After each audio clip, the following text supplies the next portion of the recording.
realities of what is going on in the Middle East and the frustrations, frankly, for our military in many parts of the world, setbacks in Afghanistan, problems now in Iraq. This would be a huge defeat, psychological and operational, even if it is not the fact that he is directly operational, that most of the threats in the matrix, as you point out, have been coming from Yemen. The fact is, though, them having his body, we've long known, we've had his DNA.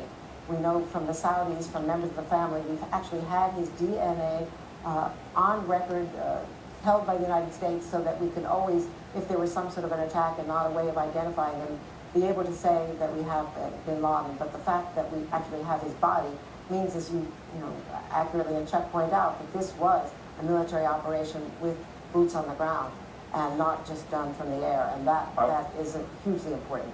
I want to keep reminding our viewers that we are standing by. We will hear from the President of the United States. He will address the nation momentarily from the White House. You see pictures on our screen. Speaking to White House officials throughout the night, the President's been working on remarks, going through the details of something they've been monitoring all day at the White House in secret. And now we can report that Osama bin Laden is dead as a result of a U.S. military action, that the United States has custody of his body. This now a decade after 9/11, which killed 3,000 people at the World Trade Center and in Washington, and of course a hijacked airliner that was brought down in Pennsylvania as well. A major development that the President, his national security team have been working on, and a previous administration as well, Chuck Todd.